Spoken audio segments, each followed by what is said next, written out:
जो चाहूंगा वो मिलेगा। अवश्य मिलेगा।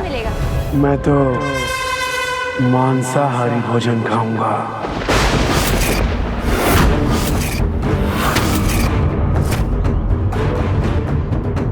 लगता है तुमने सुना नहीं, मैंने कहा मुझे मांसाहारी भोजन चाहिए। भैरव सब जानता है, कुछ भी छिपा नहीं है मुझसे। कोई भी भूखा गया तो ये भंडारा अपूर्ण रह जाएगा। भक्त श्रीधर का क्यों? भक्ति से कुछ भी पाना संभव है, किंतु जिसके भीतर पाप हो वो पाता नहीं, केवल होता है। उचित और अनुचित का भेद समझिए। इसमें उचित अनुचित क्या है? जिसको जो भाता है उससे वो भोजन खाने का अधिकार है। तुम ही ने दिया है, तो मुझे क्यों नहीं? साधक हो तो इतना भी ज्ञान नहीं। घर किसी का भी हो, शाकाहारी का या मांसाहारी का, भंडारे में सात्विक भोजन ही भोग होता है। किसने कहा मैं यहाँ सात्विक प्रसाद भोग खाने आया हूँ?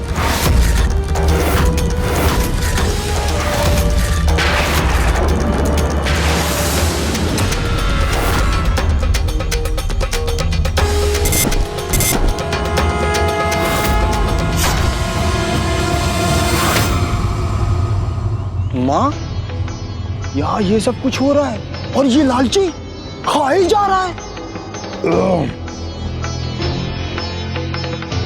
जीवन का सर्वाधिक स्वादिष्ट भोजन तो खा लिया, अब थोड़ा मनोरंजन हो जाए। अधार्मिक वचन बोलने वाले के लिए इस भंडारे में कोई स्थान नहीं। तुम्हें कुछ नहीं मिलेगा। भैरव जो चाहता है वो पाता है।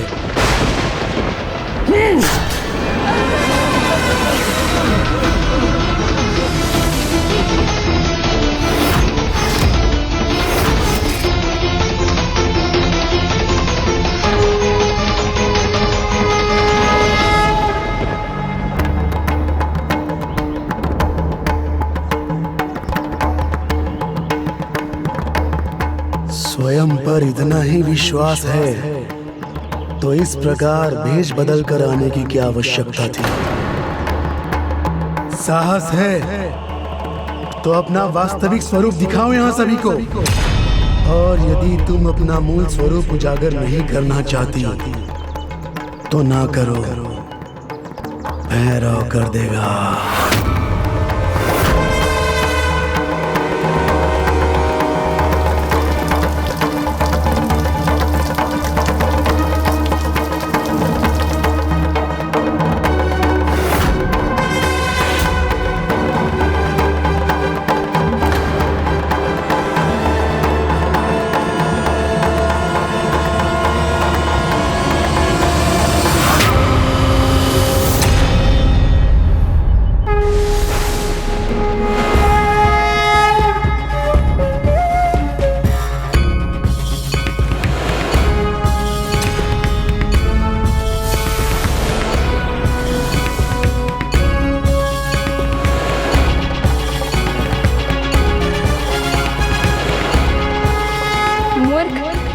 इतने अचंभित क्यों हो? तुम्हें क्या लगा था तंत्र मंत्र की सिद्धि से पाए तुम्हारी तुच्छ शक्ति मेरा स्पर्श भी कर सकेगी? शक्ति चाहे कितनी भी अलौकिक क्यों ना हो, भैरव के सामने नहीं छिप सकती। अब तुम्हारी शक्ति को अपनी शक्ति बनने पर बाध्य करूंगा। सर्वशक्तिमान बनूंगा। साधक महाराज, ये क्या कह रहे हैं आप? अपना विवेक जागृत कीजिए। संपूर्ण ब्रह्मांड की शक्ति की स्रोत स्वयं माता रानी को चुनौती दे रहे हैं आप। समय रहते भूल स्वीकार करके क्षमा मांग लो। माता रानी का हृदय बहुत विशाल है, तुम्हें क्षमा कर देंगी। क्षमा की आवश्यकता कैरों को पड़ती है, भैरव को नहीं। माता रानी कैसी? कौन सी? बहुत हुआ गुणगान। यदि सत्य में ये वो है जो तुम सभी कह रहे हो तो कह दो इससे दिखाओ अपना वास्तविक स्वरूप। उसमें इतना संकोच क्यों?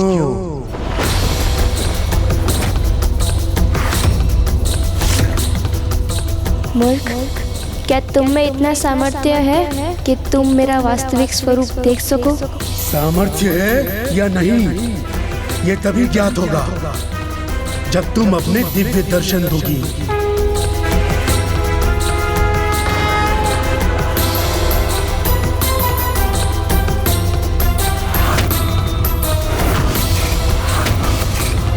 माता, मैं प्रार्थना करता हूँ आप अपना वास्तविक परिचय दे दीजिए, जिससे ये समझ जाए आपको चुनौती देकर इन्होंने कितनी बड़ी मूर्खता की है। पुत्र श्रीधर, जिनमें क्षमता है, जिनका हृदय पावन है, भक्ति भाव से भरा है, वही मेरा मूल स्वरूप देखने की क्षमता रखते हैं। इसके समान अधर्मी कपटी पापी नहीं।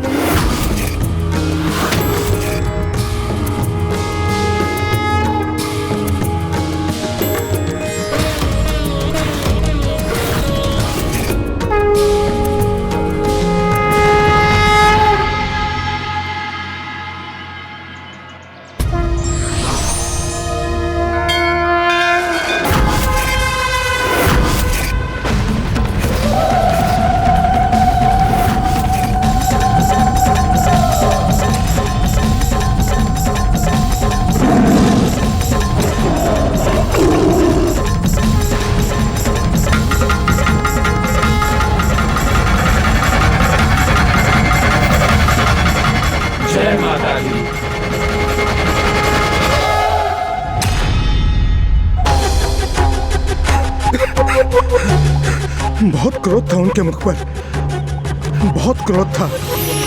माता रानी की जय, शेरावाली की जय, जय माता की, जय माता की, जय माता की, सारे बोलो जय माता की।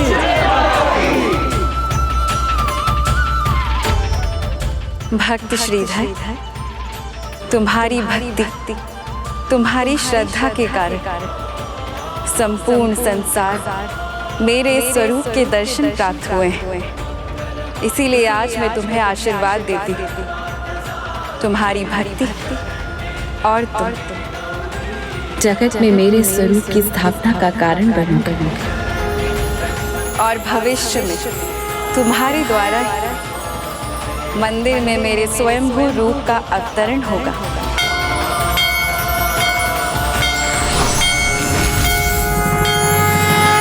बस बहुत हुआ भक्ति का स्वांग। अब जो मुझे चाहिए वो मैं छीन लूंगा। अहंकार ने तुम्हारे विवेक को हर लिया है मूर्ख।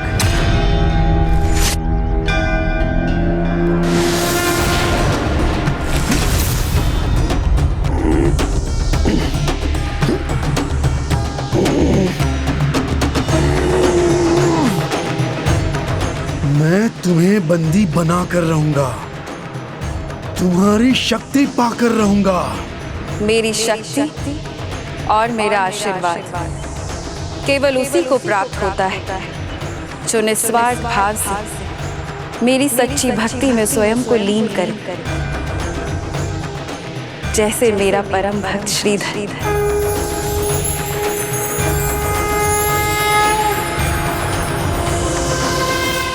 मेरी शक्ति का अंश मात्र तो क्या, तुम्हारे जैसे दुष्ट को विचार रखने वाले मेरे निकट भी नहीं आ सकते।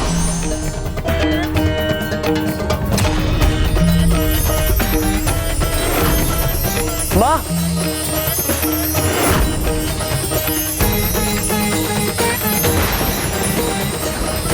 माँ, धरती के किसी भी कोने में जाओगी, वहीं आकर तुम्हारी शक्ति को अधीन करूंगा।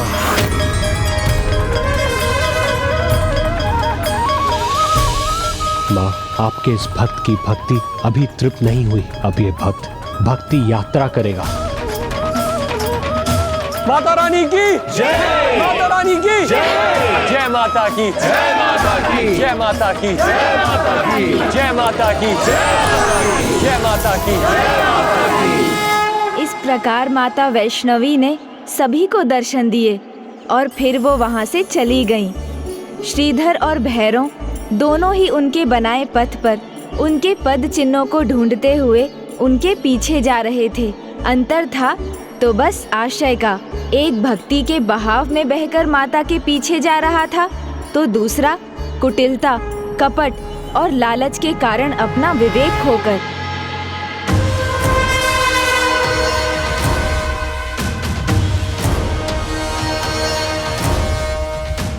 किंतु माता रानी ने तो पहले ही कहा था कि माता उन्हीं को मिलती हैं जो श्रीधर के समान पावन भक्ति के साथ उनके पास जाते हैं, उनको नहीं जो भैरव के समान क्रूरता और कपट से माता तक पहुंचने का प्रयास करते हैं। कहीं मैं निर्धन तो नहीं हो गया? ऐसा नहीं होने दूंगा मैं, ऐसा कभी नहीं होने दूंगा।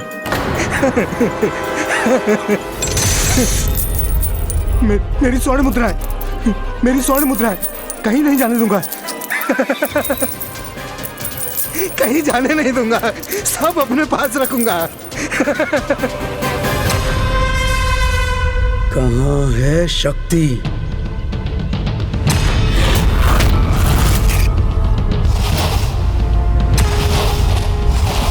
मुझे कहाँ कहाँ ढूंढोगे भैरव?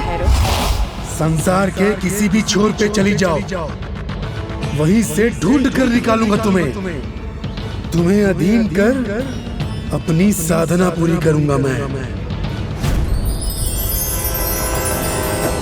भैरव पाएगा तुम्हारी शक्ति को, सर्वशक्तिशाली बनेगा। जय श्री राम। प्रणाम माता।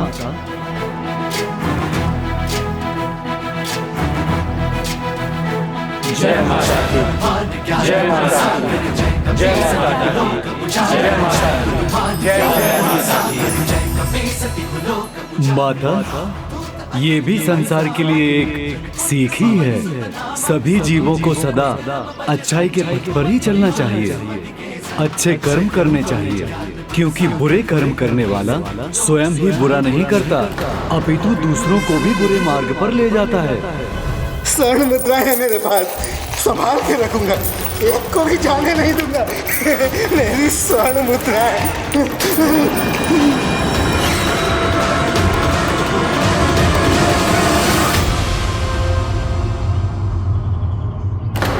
स्वामी, बापू, उठिए, उठिए स्वामी, उठिए, बापू, उठिए स्वामी। जय माता की, जय माता की। माता, और जो अच्छे कर्म करता है वो अन्य सभी को भी सुमार्ग पर ले जाता है। उचित कहा हनुमान। फल तो कर्मों के अनुसार ही प्राप्त होता है। पुष्प बाण चापा। किंतु माता, आप रोककर इस भैरव को दंड क्यों नहीं देती? माता, आपको भला इससे दूर जाने की क्या आवश्यकता है? आपके तो एक ही संकेत पर ये भस्म हो जाएगा। भक्त शिरोमणि हनुमान, समय रहते यदि कोई अपनी दुष्टता त्याग कर भलाई की ओर, अच्छाई की ओर बढ़ जाए, अपनी भूलों का, अपराधों का प्रायश्चित कर सुधर जाए, तो उसे भी दूसरा अवसर अवश्य दिया जाना चाहिए। यही कर रही हूँ मैं। जब तक उस दुष्ट के पापों की गागर भर नहीं जाती, मैं उसे सुधरने का अवसर अवश्य दूँ।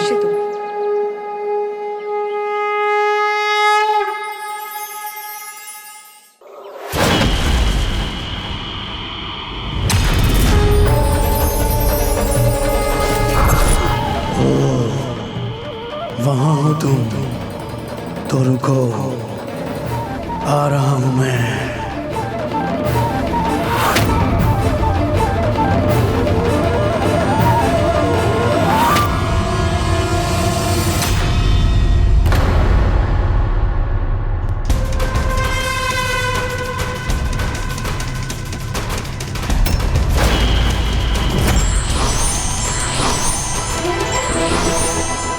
लुक्का छिपी बंद करो, सामने आओ।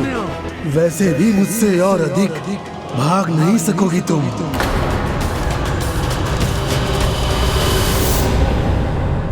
जय माता की।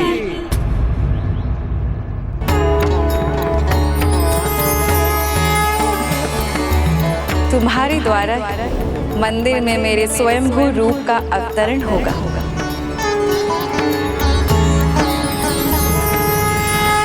कैसा दुर्भाग्य आमंत्रित कर लिया है आपने स्वामी, अपने खोटे कर्मों के कारण। माता के दर्शन पाकर भी उनके दर्शन आशीर्वाद से वंचित रहे आप। ना ही माता की शक्ति को समझ सके आप और ना ही श्रीधर की सच्ची भक्ति को।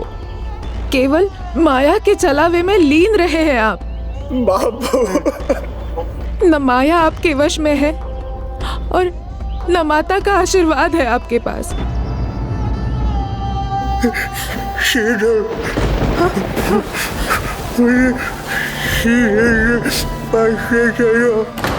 हाँ स्वामी, अवश्य। माता के पदजन, जय माता की। जय माता की। अब माता के मंदिर की स्थापना के लिए मैं यही तपस्या करूंगा, योग समाधि में बैठा रहूंगा जब तक माता रानी स्वयं मुझे अपने पास बुला नहीं लेती।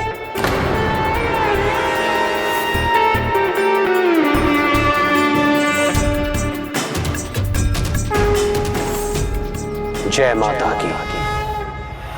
अब और नहीं, आ रहा है भैरव।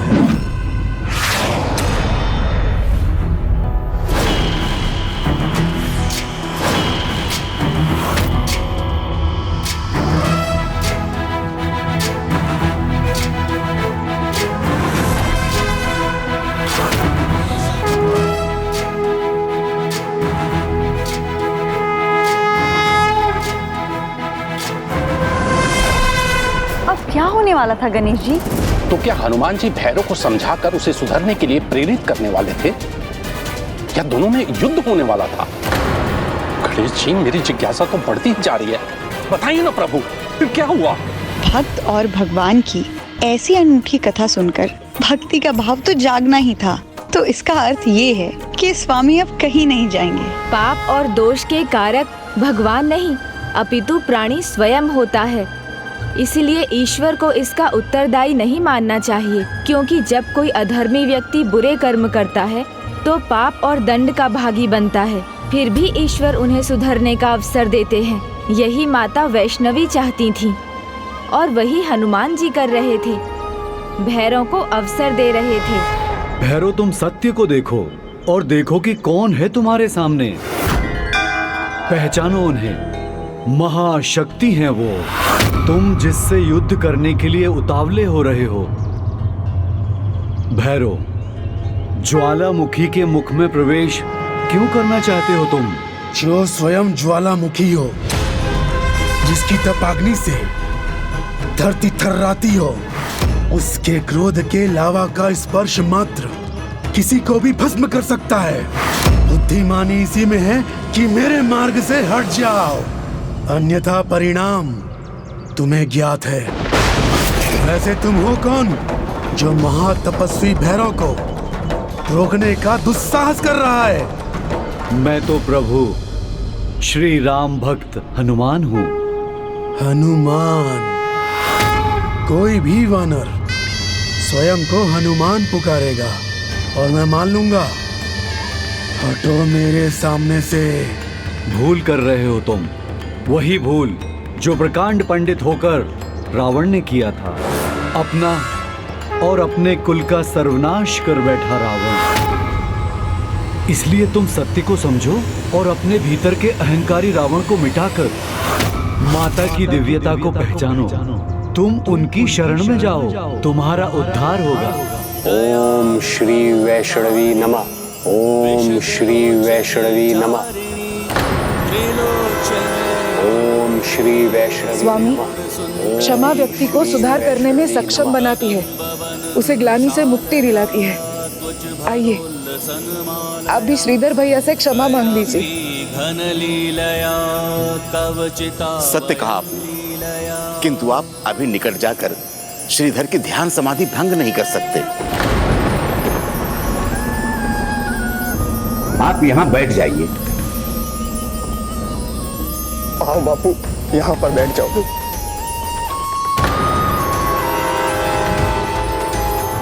विनाश काले विपरीत बुद्धि। शक्ति के लालच ने तुम्हारी दृष्टि और बुद्धि दोनों हर लिए हैं। तुम्हारे सोचने समझने की शक्ति छीन ली है और ये समझ नहीं पा रहे हो तुम, जो माता के सामने शीश झुकाते हैं शक्ति का वरदान भी वही प्राप्त करते हैं, और जो अपने अहंकार का मुकुट पहनकर माता के सामने अधर्म के पथ पर बढ़ते हैं उनका अहंकारी शीश कट ही जाता है।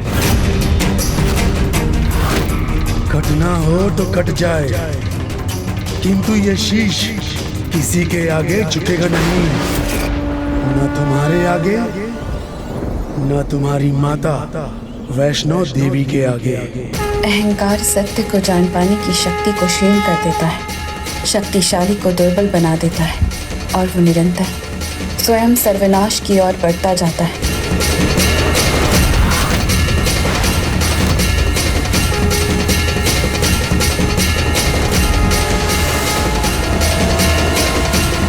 जय श्री राम।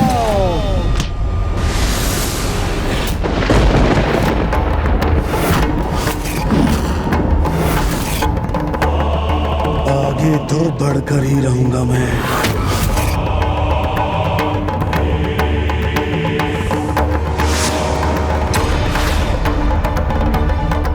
जय श्री राम।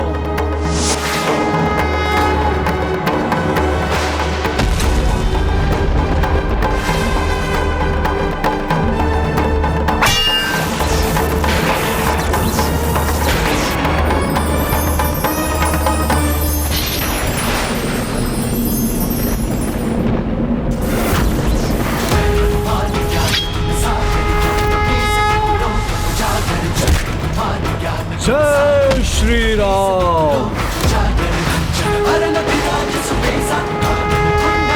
ओम श्री वैष्णवी नमः। ओम श्री वैष्णवी नमः।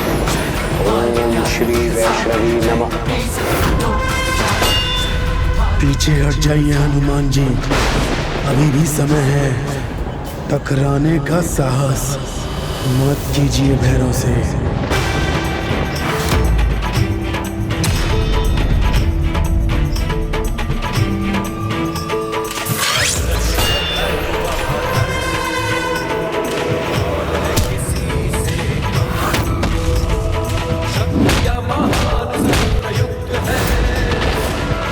मेरे समक्ष इतने समय टिकने वाला असाधारण शक्ति का स्वामी तो अवश्य है, किंतु अब इसे अपने बल का परिचय देना ही होगा।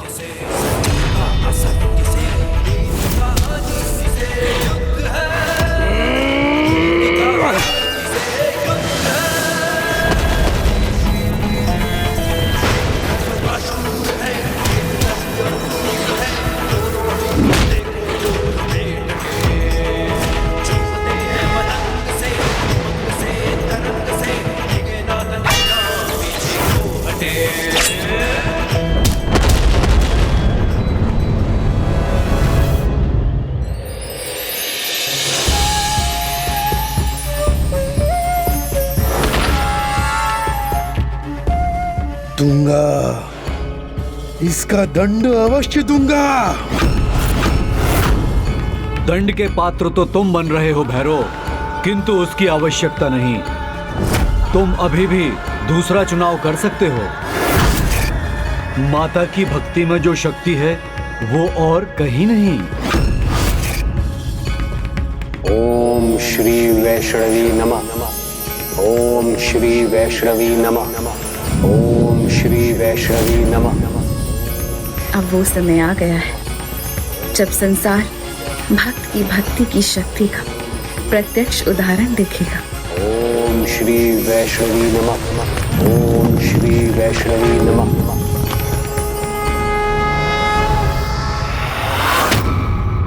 मैं अपना चुनाव कर चुका हूं, अब नहीं रुकूंगा मैं।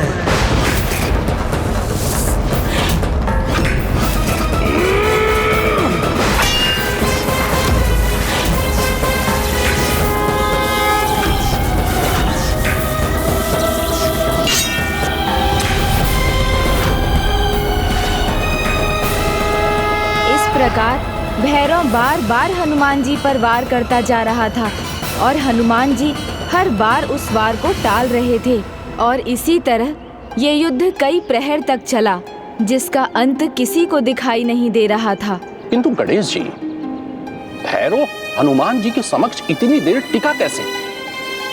उसकी शक्ति का स्रोत क्या था? भैरव तांत्रिक साधक था, तंत्र मंत्र की साधना का अभ्यस्त, और ऐसे ही अनेकों वर्षों तंत्र की साधना कर भैरव ने स्वयं को इतना शक्तिशाली बना लिया था। इसीलिए हनुमान जी के वार भी सह पा रहा था वो। किंतु इन सब से परे माता का ध्यान तो अपने परम भक्त श्रीधर पर था, जिसकी भक्ति से एक और चमत्कार होने वाला था और भैरव एक और भूल करने जा रहा था।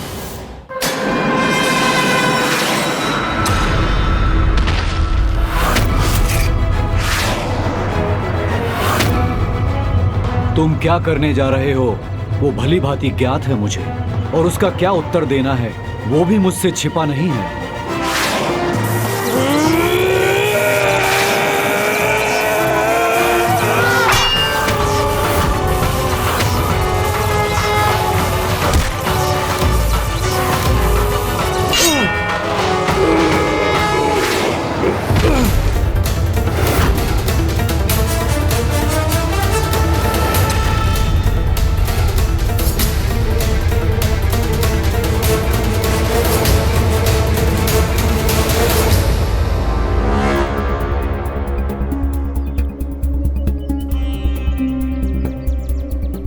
प्यास लग रही है, किंतु यहाँ तो दूर दूर तक जल की बूंद भी नहीं है।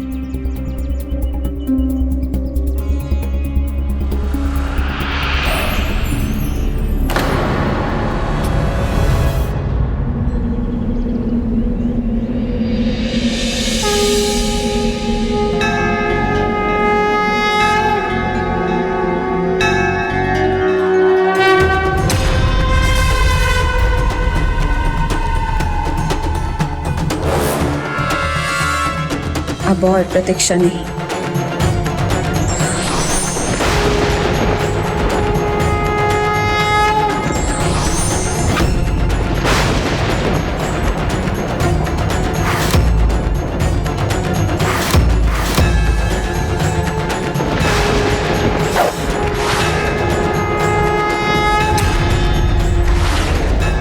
ये बाण ये मेरी ओर आ रहा है।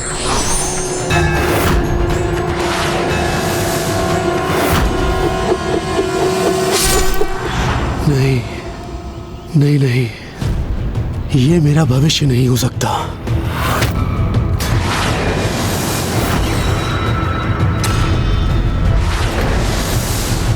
कहां से आया ये बाण?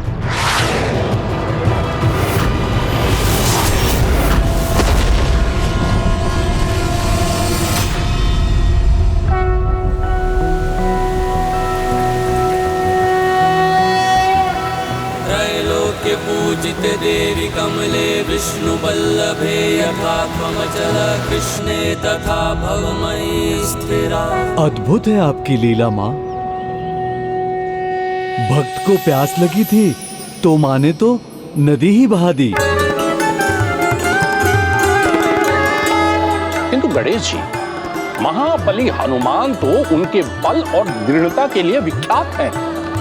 कुछ ही क्षण का ये युद्ध उन्हें थका कैसे सकता था कि उन्हें प्यास लग गई? माता की लीला से कुछ भी संभव है। हनुमान जी का थकना एवं उनका प्यास लगना माता की लीला के लिए अनिवार्य था।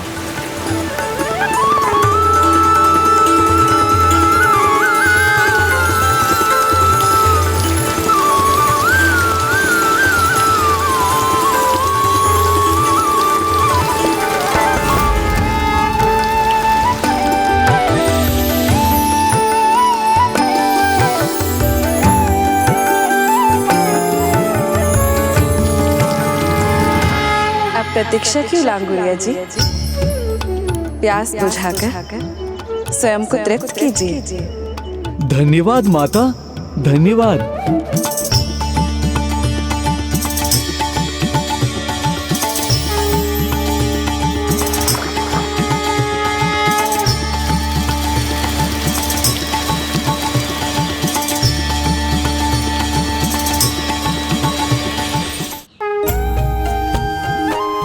माता, इस नदी का बहाव तो आपके बहते केशों के समान है। भक्त के लिए इस नदी को उत्पन्न करने हेतु आपको कोटि कोटि धन्यवाद माता। ये नदी आपकी ममता का प्रमाण है। इस नदी को बाल गंगा के नाम से पुकारा जाएगा, बाल गंगा के नाम से पुकारा जाएगा, या बाण के कारण उत्पन्न होने के कारण ये जगत में बाण गंगा के नाम से विख्यात होगी। इतना ही नहीं, महाबली हनुमान की प्यास संसार के सभी भक्तों की भक्ति की प्यास का प्रतीक है, और उन्हें तृप्त करना मेरा कर्तव्य है। अपितु जो भक्त श्रद्धा से इसमें डुबकी लगाएगा उसके सभी पाप मिट जाएंगे।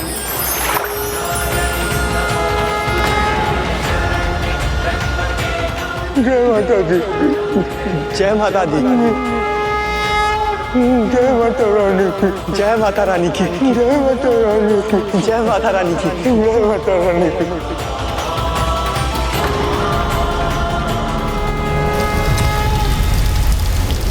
नहीं नहीं, स्वयं को इस जल से दूर रखेगा भैरव। माता का आशीर्वाद तो वही पाता है जो उसे पाना चाहता है। ये दोनों ही अपने पथ पर अडिग हैं माँ, किंतु माँ, पृथ्वी और आकाश का भेद है दोनों में। एक ओर भक्ति के सागर में डूबा श्रीधर है, तो दूसरी ओर ये भैरव, ये अडिग है कुपथ पर चलने के लिए, जिसके कारण ये अपना सर्वस्व नाश करने जा रहा है।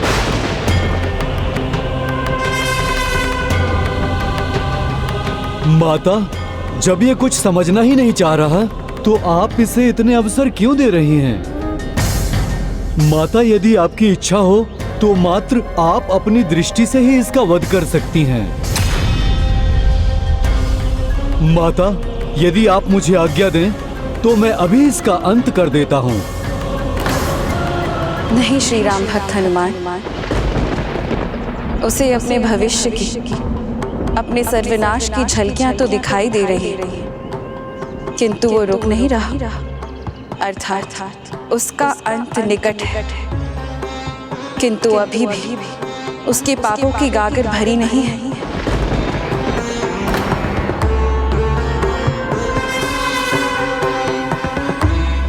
ओम श्री वैष्णवी नमः, ओम श्री वैष्णवी नमः। मुझे प्रतीक्षा करनी होगी। भैरव के पापों की गागर भरने की भी, और श्रीधर की तपस्या पूर्ण करने की भी। तभी मैं दुष्ट को उसकी दुष्टता का दंड और एक भक्त को उसकी भक्ति का फल दे सकती। इसलिए इस माँ का कठिन कर्तव्य है अपनी प्रतीक्षा के अंत तक एक को दंडता करते देखना और दूसरे को घोर तपस्या करते। और जब तक वो दिन नहीं आता तब तक मैं स्वयं अपने आराध्य श्री राम की तपस्या में लीन रहूंगी। तब तक आप भैरव को रोक लेंगे ना हनुमान जी? अवश्य माता, आपका आदेश ही तो मेरा कर्तव्य है। आप निश्चिंत होकर तपस्या कीजिए, मैं भैरव को आपके निकट नहीं पहुंचने दूंगा, उसे तो मैं रोक कर रखूंगा। धन्यवाद श्री राम भक्त हनुमान जी, किंतु ऐसा तभी तक संभव है जब तक उसका विनाश काल नहीं आ जाता। जैसे ही वो आगे बढ़ सकेगा, समझ जाइएगा कि उसका अंत काल आ गया है।